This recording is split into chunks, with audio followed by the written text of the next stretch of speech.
India जीतेगी, ये मोदी जी आ रहे हैं यहाँ पर। इंडिया जीतेगी फिर मोदी जी कैसे मोदी जी आए। इंडिया तो महागठबंधन है। इंडिया नहीं, मोदी जी आएंगे। बाकी इंडिया में इंडिया रह ही गया है और बाकी सब गायब है। कि मोदी जी जब से आए 2014 से लेकर के 2023 और 9 साल के कार्यकाल में 18 करोड़ लोगों को बेरोजगार किया है एनडीए सरकार ने। पलटू राम जी को भी फिर से आभास हो रहा है कि ये हमने दोबारा गलती कर दी है। अगर पीछे भी देखा जाए तो उन्होंने कई बार बीजेपी के साथ आए और कई बार विपक्ष में जाने की कोशिश की। एक बार फिर अपने को डिफेंस करने के लिए इंडिया नाम रखा है इन्होंने। इंडिया को जिताने के लिए, इंडिया को और आगे ले जाने के लिए इंडिया नाम नहीं रखा है, अपने को बचाने के लिए नाम रखा है इंडिया, ताकि इंडिया को कुछ नहीं कहा जा सके। इसलिए मैं बता रहा हूँ कि ये इंडिया के नाम से जो खेल खेल रहे हैं अखिलेश यादव जी और राहुल गांधी जी, ये मिथ्या साबित होगा। इंडिया जीतेगा फिर एनडीए। इंडिया का तो कोई अभी वजूद नहीं है, अभी तो नहीं, वो एक नाम गठन किए हैं। नितिन गडकरी जी एक ऐसे नेता है जिनकी छवि चाहे विपक्ष हो चाहे सत्ता के लोग हो, कोई भी उनका विरोध नहीं कर सकता, क्योंकि मोदी की जरूरत है। हम यादव हैं, हमारा नाम संतोष यादव। मैं नमस्कार, आप देख रहे हैं the times of Republic Bharat news. मैं हूँ आपके साथ टिंकू साह। जिस तरीके से आप देख रहे हैं कि एनडीए वर्सेस इंडिया, ये दोनों का कंपैरिजन चल रहा है। इसी बीच में हम लोग जनता के बीच में आए हुए हैं और जानेंगे कि जीतेगा कौन 2024 में, माहौल क्या है। यही जानने के लिए हम लोग जनता के बीच में उपस्थित हुए हैं और जानेंगे कि इंडिया या फिर एनडीए, इन दोनों में से किसकी दावेदारी मजबूती के साथ है। यही जानने के लिए हम यहाँ प्रदेश की राजधानी लखनऊ में मौजूद है और जानेंगे कि इंडिया या फिर एनडीए, दोनों लोगों में से महत्वपूर्ण कौन है। क्या नाम होगा सर आपका? माधवानंद टुकड़ा। 2024 सर करीब आ गया, क्या लगता है आपको, इंडिया जीतेगी या फिर एनडीए? इंडिया जीतेगी, ये मोदी जी आ रहे हैं यहाँ पर। इंडिया जीतेगी फिर मोदी जी कैसे मोदी जी आए। इंडिया तो महागठबंधन है। इंडिया नहीं, मोदी जी आएंगे। बाकी बीजेपी मोदी जी आएंगे, एनडीए आएंगे। बीजेपी सर एनडीए की एनडीए? ये बीजेपी, एनडीए नहीं। एनडीए तो सर आपकी नहीं, मेरी नहीं है, जो है एकदम बीजेपी आएगी। आखिर बीजेपी क्यों आएगी?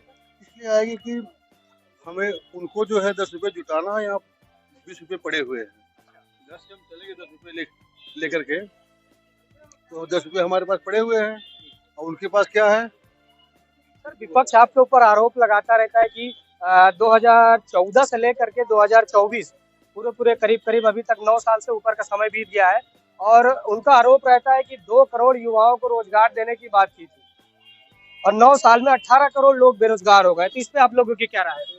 रोजगार तो मिला ही है, जो ब्रिलियंट है, जो पढ़ने में तेज, उनको रोजगार मिला है। सरकारी नौकरी कोई बाधा है नहीं। वैकेंसी प्लस माइनस आ रही है, कितनी वैकेंसी आ रही है, कितनी कोर्ट चली जा रही है, तो उसका निराकरण हो रहा है, मतलब भर्ती भरी जा रही है।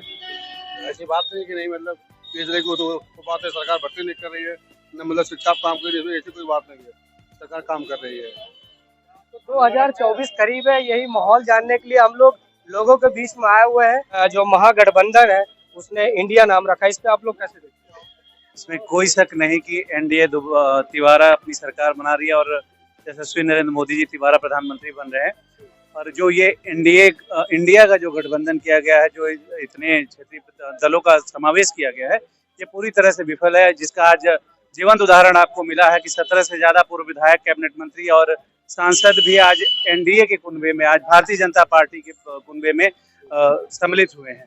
कि जितना ही उधर से इंडिया मजबूती से नाम आ रहा है, उतना ही ज्यादा एनडीए देखने को मजबूत हो रही है और उसकी ग्राउंड जीरो पे भी उसके कार्यकर्ता, उनके नेताओं में जो जोश और जुनून भरा रहता है। क्योंकि 2024 करीब है, इंडिया या फिर एनडीए, दोनों में से महत्वपूर्ण सर कौन होगा?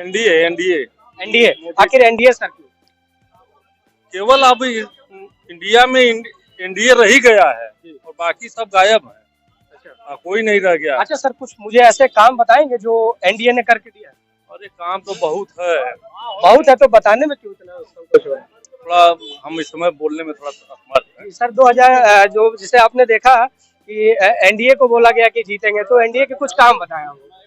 एनडीए के बहुत सारे काम है जिसको गिना पाना मुश्किल है। उसमें हम आपको बता दें कि स्टार्टअप इंडिया की तरह तहत लोगों को रोजगार दिया और खास करके गरीब मजदूर किसानों के लिए किसान सम्मान निधि दिया और उन्होंने तमाम लोगों को आवास देने का काम किया।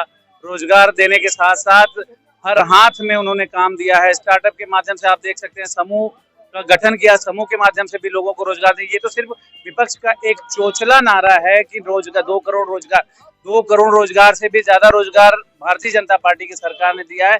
ये आप धरातल पे जाएंगे, लोगों के बीच में जाएंगे, ग्रामीण स्तरों पे। मैं आपको बता दूं कि मैं ग्राम सभा का ग्राम प्रधान भी हूँ, तो मुझे पता है कि ग्राम सभा में किस तरीके से लोगों को रोजगार मुहैया किया जा रहा है। क्योंकि सर अभी आपने देखा होगा कि एक पहली जो बैठक हुई थी पटना में, वहाँ पे नीतीश कुमार जी एनडीए का जो इंडिया का प्रमुख चेहरा रहा, उस समय इंडिया नाम नहीं दिया गया था, मगर विपक्ष का मुख्य चेहरा नीतीश कुमार जी को ही माना जा रहा था। मगर जब से ये दोबारा कर्नाटका में ये जो मीटिंग हुई है, उस समय आपने देखा होगा कि सारी पार्टी एकजुट हुई जरूर है, मगर जब प्रेस कॉन्फ्रेंस हुई थी तो उस समय नीतीश जी जो विपक्ष का प्रमुख चेहरा है वो लापता रहे। तो उस पर आप लोग कैसे देखते हैं? कहीं न कहीं पलटू राम जी को भी फिर से आभास हो रहा है कि ये हमने दोबारा गलती कर दी है।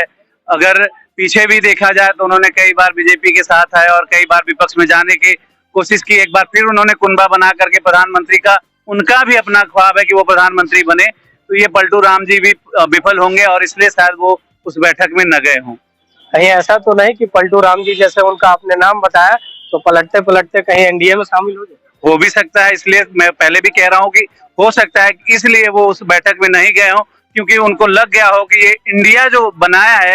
एक दिन इनके कार्यकर्ता से पूछा जा रहा था तो उन्होंने कहा कि मोदी जी इंडिया का नाम लेके कुछ ना बोल पाए, इसलिए हमने इंडिया रखा है। तो ये अपने को डिफेंस करने के लिए इंडिया नाम रखा है इन्होंने, इंडिया को जिताने के लिए, इंडिया को और आगे ले जाने के लिए इंडिया नाम नहीं रखा है, अपने को बचाने के लिए नाम रखा है इंडिया, ताकि इंडिया को कुछ नहीं कहा जा सके। इसलिए मैं बता रहा हूँ कि ये इंडिया के नाम से जो खेल खेल रहे हैं अखिलेश यादव जी और राहुल गांधी जी, ये मिथ्या साबित होगा। और मैं आपको दावे के साथ कह रहा हूँ कि इस बार इनका जनाधार शून्य के बराबर आने को तैयार है। सर कहाँ से है आप? मैं केराकत जौनपुर से हूँ, 372 विधानसभा केराकत से हूँ। तो आइए और भी हैं कुछ लोग, तमाम लोग, उनसे बातचीत करेंगे और जानने का प्रयास करेंगे कि 2024 जैसे जैसे करीब आ रहा है वैसे ही जनता के बीच में ये चर्चाएं जोरों से बढ़ रही है। इंडिया या फिर एनडीए, दोनों में से प्रमुख जो चेहरा होगा वो कौन होगा, यही जानने के लिए हम लोगों के बीच आए हुए, उनकी राय जानने के लिए आए कि सर 2024 करीब में आ गया है, तो कैसे आप लोग देखते हैं, इंडिया जीतेगा फिर एनडीए? इंडिया का तो कोई अभी वजूद नहीं है, अभी तो नहीं, वो एक नाम गठन किए हैं, तो एनडीए तो जीत ही रहा, एनडीए जीतेगी। सर आपको क्या लगता है? बस वो एनडीए जीतेगी। आखिर एनडीए क्यों जीतेगी? अरे जीतेगी, अच्छा काम कर रही है। अच्छा काम करे, लोगों को रोजगार देने का काम कर रहे हैं। हाँ हाँ, देश है, रोजगार दे रहे हैं। राहुल गांधी जी तो कह रहे हैं 18 करोड़ लोगों को 9 साल में रोजगार। अरे वो कुल्लू पाठक हम जाए थे। सर आप कैसे इसको देखते हैं कि इंडिया या फिर एनडीए? ऐसा है कि देश में जो है नरेंद्र मोदी के देख में जो चल रहा है वो सबसे अच्छा चल रहा है, सबके लिए काम करे, 100% के लोगों के लिए काम करे।